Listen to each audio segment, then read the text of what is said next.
ಉಸ್ತುವಾರಿ ಮಂತ್ರಿಗಳು ಬರ್ತಾ ಇದ್ದಾರೆ. ನನಗೆ ಪೂರ್ತಿ ಮಾಹಿತಿ ಇಲ್ಲ. ಇನ್ನೂ ನಾವು ಮಳೆ ಬರ್ತದೆ ಅನ್ನುವ ನಿರೀಕ್ಷೆಯಲ್ಲಿದ್ದೀವಿ. ಇದು ದುರ್ದೈವ ಅಂತ ಕಾಣಿಸ್ತದೆ. ಅಂಥ ಸಂದರ್ಭ ಬಂದಾಗ ರಾಜ್ಯ ಸರ್ಕಾರ ಕೇಂದ್ರ ಸರ್ಕಾರ ಒಟ್ಟಿಗೆ ಕುಳಿತು ಚರ್ಚೆ ಮಾಡಿ ನಾವು ಯಾವ್ಯಾವ ರೀತಿ ಅದಕ್ಕೆ ಶಕ್ತಿ ಕೊಡಬೇಕು ಕೊಡೋ ಕೆಲಸ ಮಾಡ್ತೀವಿ.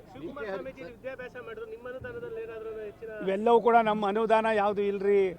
ಈ ದೇಶ ಇವತ್ತೆಲ್ಲ ಬಂದಿರೋ CSR ಫಂಡ್ ಯಾರ್ದು? ಭಾರತ ಸರ್ಕಾರದಲ್ವಾ? ಎಲ್ಲ ಭಾರತ ಸರ್ಕಾರದೇ.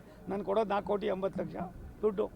ಯಾರು ಕೊಡೋದು ಯಾರು ಬಿಡೋದು ಅನ್ನೋದಕ್ಕಿಂತ ಹೆಚ್ಚಾಗಿ CSR ಫಂಡನ್ನು ಉಪಯೋಗ ಪಡ್ಕೊಂಡು ಇಂಥ ಪವಿತ್ರವಾದ ಕೆಲಸಗಳಿಗೆ ಮಾಡೋದಕ್ಕೆ ಶಾಸಕರುಗಳು ನಮಗೊಂಚೂರು ಮಾಹಿತಿ ಕೊಟ್ಟರೆ ಅವೆಲ್ಲವನ್ನು ಕೂಡ ಮಾಡ್ತಾಯಿದ್ದೀವಿ. ನನ್ನ ಫಂಡು ನನ್ನ ಯಾವುದು ಫಂಡ್ ಅಲ್ಲ, ಇದೆಲ್ಲ ಸಾರ್ವಜನಿಕರ ದುಡ್ಡು. ಇದು ಸಾರ್ವಜನಿಕರ ದುಡ್ಡು. ಇದನ್ನು ಮಾಡ್ತಾಯಿರ್ತೀವಿ.